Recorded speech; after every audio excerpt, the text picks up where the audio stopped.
Hello दोस्तों, मैं गिलाजी sir MV के online computer and English spoken classes के अंतर्गत आपका एक बार फिर से स्वागत करता हूं।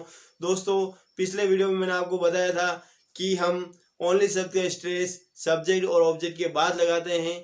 ओनली शब्द का अर्थ ही से निकलता है। अब आज की क्लास में मैं आपको आपके कमेंट और बार बार व्हाट्सएप पे मैसेज के माध्यम से आपके द्वारा पूछा जा रहा है कि किस तरह से ओनली शब्द का अर्थ ही से निकलता है, कब ओनली शब्द का अर्थ केवल से निकलता है और कब ओनली शब्द का अर्थ एकमात्र या इकलौते से निकलता है। ये सारी चीज मैं आपको आज की वीडियो में क्लियर करने वाला हूं, तो आप वीडियो में आखिरी तक बने रहिए।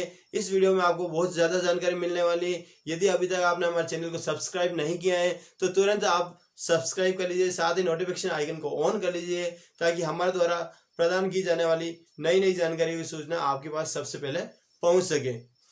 दोस्तों, मेरे सामने एक बहुत ही बड़ी बात आई है कि आप अकेले अकेले वीडियो देख रहे हैं, इंग्लिश अकेले अकेले सीखना चाह रहे हैं, जो आप नहीं कर सकते हैं। अगर आप अपने दोस्तों को ये वीडियो शेयर नहीं करेंगे, जब तक आपके दोस्त इंग्लिश नहीं सीखेंगे तब तक आप इंग्लिश बोलना नहीं सीख सकते, क्योंकि इंग्लिश की प्रैक्टिस हमेशा आपके दोस्तों के साथ होगी। इसलिए आप ये वीडियो अपने दोस्तों को भी शेयर करें, वो भी इस वीडियो को देखेगा तो वो भी आपके साथ में इंग्लिश बोलना शुरू कर देगा और आप जब आपस में इंग्लिश में बातें करोगे तो आपकी प्रैक्टिस अच्छी हो जाएगी। ठीक है, तो दोस्तों बिना टाइम गवाए शुरू करते हैं आज की क्लास। आज की क्लास में मैं आपको ओनली शब्द का यूज किस जगह किया जाता है, तो उसका अर्थ क्या निकलता है, ये सारी बातें बताने वाला हूँ। दोस्तों, ओनली शब्द का स्ट्रेस 3 तरीके से लगाया जाता है। सबसे पहला है ओनली शब्द का स्ट्रेस जब भी सब्जेक्ट और ऑब्जेक्ट के तुरंत बाद किया जाता है तो उसका अर्थ किससे निकलता है, ही से निकलता है। कब लगाया जाता है, सब्जेक्ट या ऑब्जेक्ट के जस्ट बाद जब ओनली शब्द का स्ट्रेस लगाया जाता है तो उसका अर्थ ही से निकलता है। क्या निकलता है, ही से। ये स्ट्रेस लगा रहा अपन ऑब्जेक्ट पे, ये स्ट्रेस लगा रहा अपन सब्जेक्ट पे, तो ओनली शब्द का यूज जब कभी सब्जेक्ट या ऑब्जेक्ट के बाद किया जाता है तो उसका अर्थ ही से निकलता है। ये हो गई अपनी फर्स्ट बात। इसका एक एग्जांपल कर लेते हैं। इसका एग्जांपल क्या है, I only know her. Only शब्द का स्ट्रेस किस पे लग गया, आई पे, तो इसका हिंदी अर्थ क्या हो गया, मैं ही उसे जानता हूं। मैं पे स्ट्रेस लग रहा ही का। और दूसरा सेंटेंस क्या अपना, आई नो हर ओनली।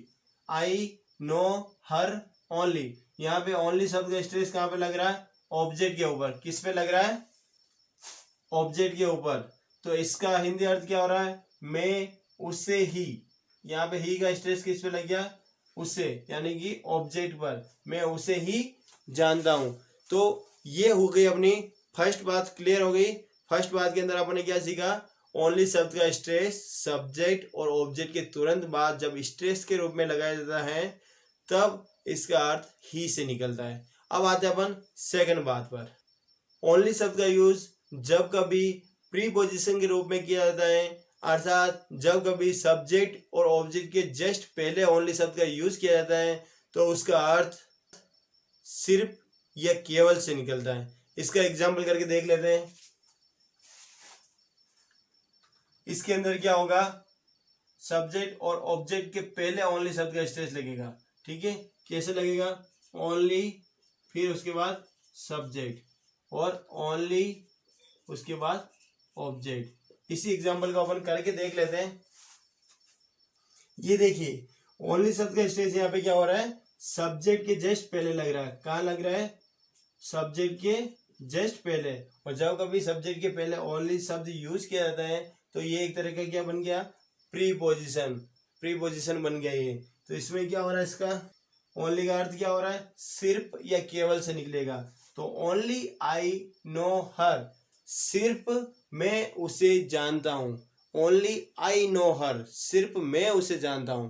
मैं ही उसे जानता हूं, सिर्फ मैं उसे जानता हूं। समझ में आ गया। यहाँ दूसरा क्या है, आई नो ओनली हर, मैं केवल उसे जानता हूं। मैं केवल उसे जानता हूं। यहाँ पे सिर्फ भी लगा सकते हो, मैं सिर्फ उसे जानता हूं, मैं केवल उससे जानता हूं और किसी को नहीं जानता हूं, है ना। ऐसा यूज करता है अपन,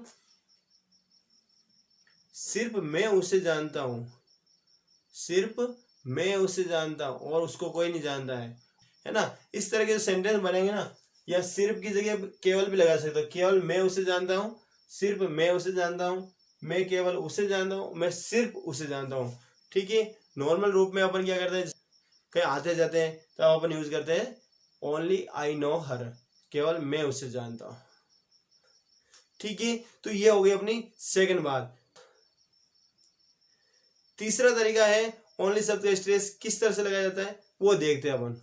ओनली शब्द का यूज जब कभी एडजेक्टिव के रूप में किया जाता है तब उसका अर्थ एकमात्र या इकलौता से निकलता है। अब ओनली शब्द का यूज एडजेक्टिव के रूप में कब किया जाता है, जब कभी ओनली शब्द के जस्ट पहले द लग जाता है तो ओनली शब्द क्या बन जाता है, एडजेक्टिव बन जाता है। तो इस तरह के सेंटेंस में ओनली शब्द का अर्थ एकमात्र या इकलौता से निकलता है। ठीक है, इसका एक सेंटेंस बना के देख लेते हैं। ये देखिए दोस्तों, इस एग्जांपल में आपको क्या दिखाई दे रहा है, I am the only son of my parents. Only शब्द से जस्ट पहले यहाँ पे द का यूज हो रहा है और द क्या है, एक आर्टिकल है। और जब कभी ओनली शब्द के पहले आर्टिकल का यूज किया जाता है तो आर्टिकल के यूज की वजह से ओनली शब्द एक तरह का एडजेक्टिव बन गया है।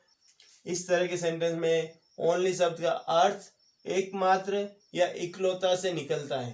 ठीक है, तो इसका हिंदी क्या बन गया, मैं अपने माता पिता का इकलौता पुत्र हूँ।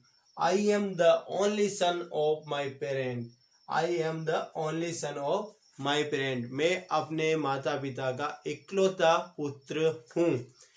इसी तरह से आप भी सेंटेंस बना सकते हैं। तो तुरंत एक काम कीजिए, इसका एक स्क्रीनशॉट ले लीजिए। ठीक है, अब आप क्या करना, अपने रजिस्टर में इसी तरह का एक सेंटेंस खुद बनाना। आई ओनली नाउ हर की जगह क्या, अपने मर्जी से कोई भी सेंटेंस बनाने की कोशिश करना। और इस सेंटेंस की जगह आपको बनाना है, मैं अपनी बहनों का एकमात्र भाई हूं।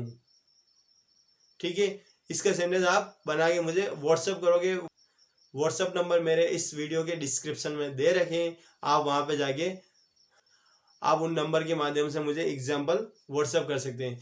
साथ ही साथ यदि दोस्तों आपने मेरे को इंस्टाग्राम पे फॉलो नहीं कर रखा तो मैंने अपने इंस्टाग्राम आईडी इस वीडियो के डिस्क्रिप्शन में दे रखी है, आप वहां पर जाके मुझे इंस्टाग्राम पर भी फॉलो कर लीजिए।